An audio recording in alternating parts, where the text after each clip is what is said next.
नमस्कार दोस्तों। सबसे पहले आप सभी को शारदीय नवरात्रि की हार्दिक शुभकामना। यदि आप चैनल पर पहली बार आए हैं तो चैनल को सब्सक्राइब करें और बेल आइकन दबाना नहीं भूलिएगा दोस्तों।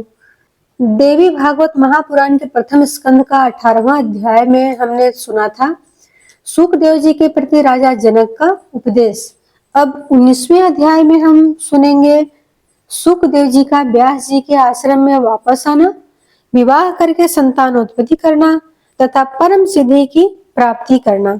सुखदेव जी बोले, हे महाराज, मेरे हृदय में यह शंका हो रही है कि माया में लिप्त रहते हुए कोई मनुष्य निःस्पृह कैसे हो सकता है।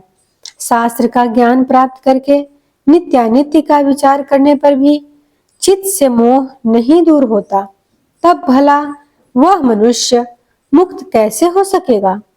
मनुष्य के मन में स्थित मोह को दूर करने के लिए केवल शास्त्र बोध ही समर्थ नहीं हो सकता।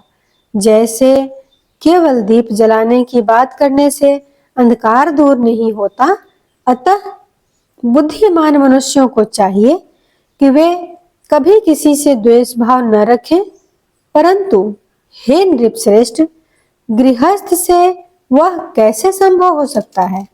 अभी भी आपकी धन प्राप्ति की कामना, राज्य सुख तथा युद्ध में विजय प्राप्त करने की अभिलाषा शांत नहीं हुई है, तब आप जीवन मुक्त कैसे हो सकते हैं। अभी भी चोरों के प्रति चोर बुद्धि तथा तपस्वी के प्रति साधु बुद्धि आपकी है ही। अपने पराये का भेदभाव भी अभी आप में है, तो फिर हे राजन, आप विदेह कैसे। अभी आप कटु, तिक्त, कसैले एवं खट्टे रसों का तथा भले बुरे का ज्ञान रखते ही हैं। हे राजन, आपका चित्त शुभ कर्मों में रमता है, अशुभ कर्मों में नहीं। जागृत, स्वप्न, सुषुप्ति ये अवस्थाएं अभी आपको समयानुसार होती ही है, तब भला आपकी तुरीय अवस्था कैसे प्राप्त होती होगी। हे राजन, घोड़े, रथ, हाथी तथा पैदल सैनिक ये सब मेरे अधीन हैं और मैं इन सब का स्वामी हूँ। ऐसा आप अपने को मानते हैं या नहीं। आप मधुर भोजन को प्रसन्नता पूर्वक तथा बेमन से खाते ही होंगे। हे नृपश्रेष्ठ, आप माला और सर्प में क्या समान दृष्टि वाले हैं। हे राजन, विमुक्त पुरुष तो वह कहलाता है जो मिट्टी के ढेले और स्वर्ण को समान समझता हो, सब जीवों में एकात्म बुद्धि रखता हो तथा जीव मात्र का उपकार करता हो। मेरा मन घर, स्त्री आदि में कभी नहीं लगता, इसीलिए अकेले ही निःस्पृह भाव से मैं सदा विचरण करता रहूं। यही मेरा विचार है। निःसंग, ममता रहित और शांत होकर केवल पत्र, मूल, फल इत्यादि ग्रहण करता हुआ मैं निर्द्वंद एवं अपरिग्रही होकर मृग की भांति स्वच्छंद विचरण करूंगा। हे पार्थिव, गृह, धन तथा रूपवती स्त्री से मुझ विरक्त चित्त और गुणातीत का क्या प्रयोजन है। आप अनेक प्रकार की राग द्वेष युक्त बातें सोचते हैं, फिर भी मैं विमुक्त हूँ, ऐसा आप कहते हैं। यह सब मुझे तो केवल आपका दंभ ही जान पड़ता है। आपको कभी शत्रु की, कभी धन की तथा कभी सेना की चिंता रहती ही है। तब हे राजन, आप निश्चिंत कहाँ हैं।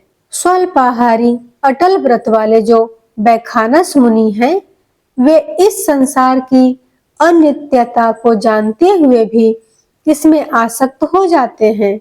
हे राजन, आपके वंश में उत्पन्न सभी राजाओं का नाम विदेह यह हो जाता है। इसमें भी आप धोखा समझिए, दूसरा कुछ नहीं। जिस प्रकार किसी मूर्ख का नाम विद्याधर, जन्मांध का नाम दिवाकर तथा सतत दरिद्री मनुष्य का नाम लक्ष्मीधर रखना निरर्थक है, उसी प्रकार पूर्व काल में आपके वंश में उत्पन्न जिन जिन राजाओं को मैंने सुना है वे नाम से ही विदेह प्रसिद्ध हुए हैं, कर्म से नहीं। हे नृप, आपके कुल में पहले निमि नाम के राजा हो चुके हैं। उन राजर्षि ने एक बार अपने गुरु वशिष्ठ मुनि को यज्ञ के लिए निमंत्रित किया। उस समय वशिष्ठ मुनि ने उनसे कहा कि आपसे पहले इंद्र ने मुझे यज्ञ के लिए आमंत्रित कर रखा है। इंद्र का यज्ञ संपन्न कराकर मैं आपका भी यज्ञ पूर्ण करूंगा। अतः हे राजेंद्र, तब तक आप धीरे धीरे यज्ञ सामग्री एकत्र कराइए।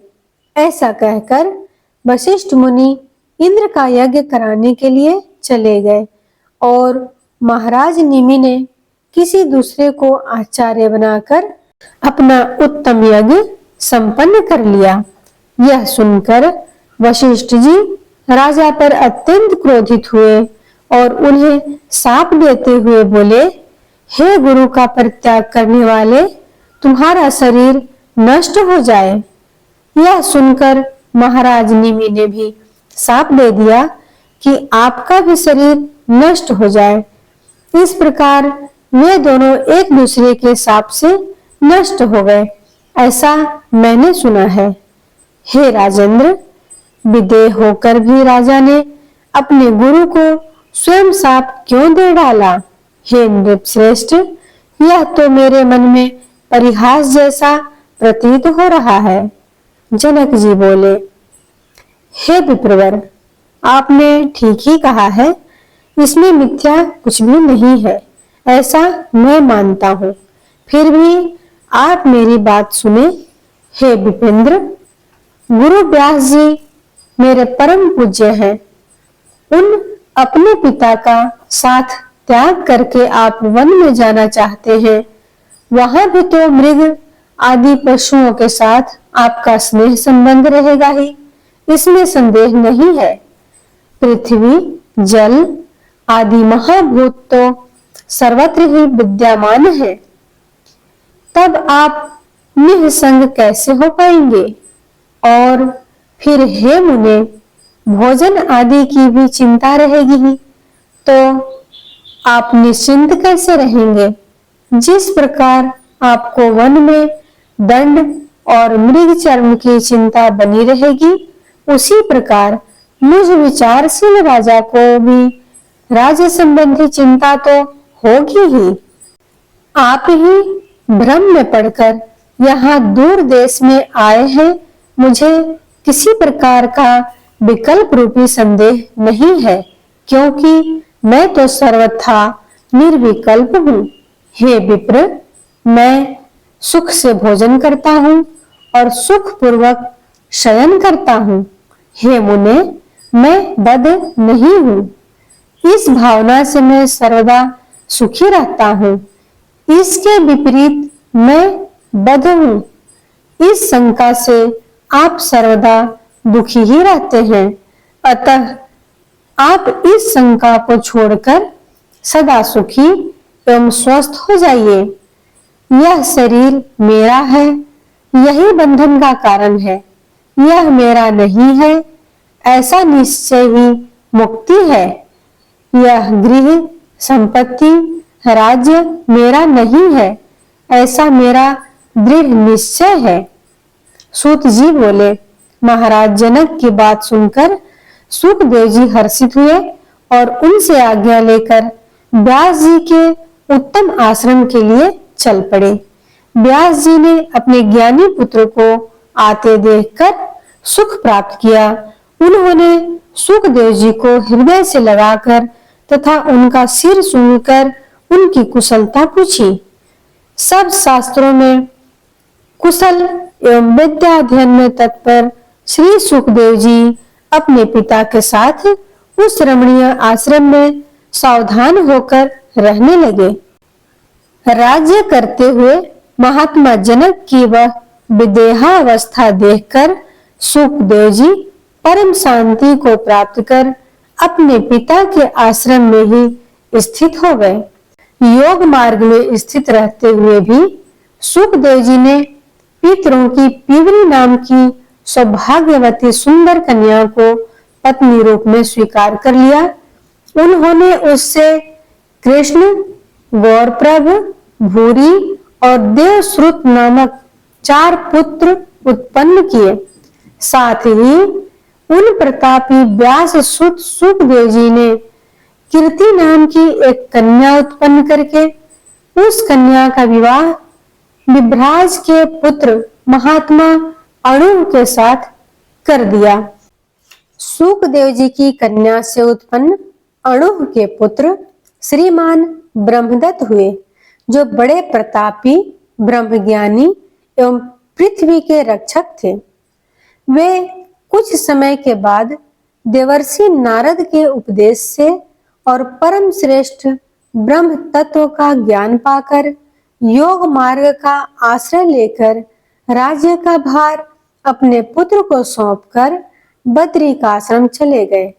वहां नारद जी के कृपा प्रसाद से प्राप्त मायावीज के उपदेश से उन्हें निर्बाध तथा तत्क्षण मुक्तिदायक ज्ञान उत्पन्न हुआ। उधर सुखदेव जी भी अपने पिता का साथ त्याग कर कैलाश के सुरम्य शिखर पर चले गए और निःसंग भाव से अविचल ध्यान लगाकर स्थित हो गए। कुछ ही दिनों में उन्हें परम सिद्धि प्राप्त हो गई और वे पर्वत के शिखर से उड़ गए तथा महातेजस्वी वे सुखदेव जी आकाश में जाकर सूर्य के समान सुशोभित होने लगे। तब सुखदेव जी के उड़ते ही पर्वत शिखर 2 भागों में विभाजित हो गया। सुखदेव जी के आकाश में जाते ही अनेक प्रकार के उत्पात होने लगे।